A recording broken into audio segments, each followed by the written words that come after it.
بیٹیاں کتنی پیاری ہوتی ہیں. میں نے گھر میں بیٹھا تھا, فراغت تھی, تو مجھے اس کھیل کا نام نہیں یاد کہ وہ بچے کیا کھیل رہے تھے.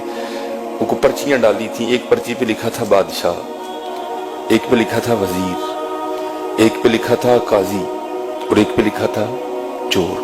ان 4 پرچیوں کو بند کر کے نہ پھینک دیتے, پھر سارے ایک ایک اٹھاتے تھے.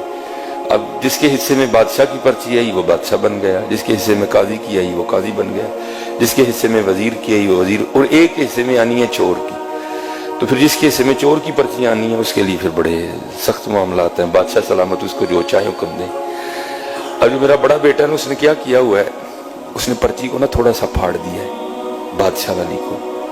تو بیٹیوں کو نہیں پتا چل رہا کہ بڑا بھائی ہمارے ساتھ کیا کر رہا ہے, تو وہ بار بار بادشاہ بن رہا ہے. وہ بیچاری کبھی کوئی چور بن رہی ہے, کبھی وہ کسی کو کہہ رہا ہے میری جوتی پالش کرو, کسی کو کہہ رہا ہے. میں بیٹھا دیکھ رہا ہوں سارا. میں نے کہا یار ایک ہی کرنا ہے. میں نے کہا جی مجھے بھی کھلاؤ.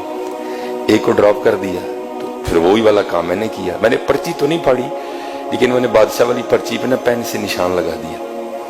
اب 2-4 بار بادشاہ بن کے میں نے اسے خوب کام کروایا.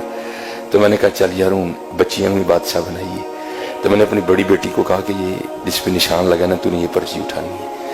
اب بادشاہ والی اس نے اٹھا لی, تو میرے حصے میں آ گئی چور والی پرچی. اب سب نے بتانا تھا کہ کیا پرچی آئی ہے, تو سب نے بتایا.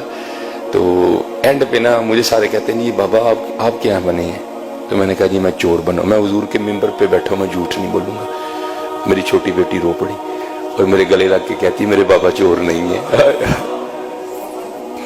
میرے گلے لگ کے رو پڑی. خدا میں ممبر پہ بیٹھا ہوں حضور کے, میں جھوٹ نہیں بول رہا. حالانکہ میں ایسی باتیں نہیں سناتا, یہ آپ کی دلجوئی کے لیے سنا رہا ہوں کہ بیٹیوں کے لیے کبھی ایسا فکرہ نہیں بولنا. یہ رحمت ہوتی ہے. میں ممبر پہ بیٹھا کہہ رہا ہوں, میرا اللہ گواہ اس بات کا. میں ایسی باتیں نہیں سناتا. وہ میرے ساتھ لگ کے نہ رو پڑی, حقیقتاً رو پڑی, اور کہتی میرے بابا چور نہیں ہے. یہ رحمت ہے. بیٹیوں سے محبت کروا دیں.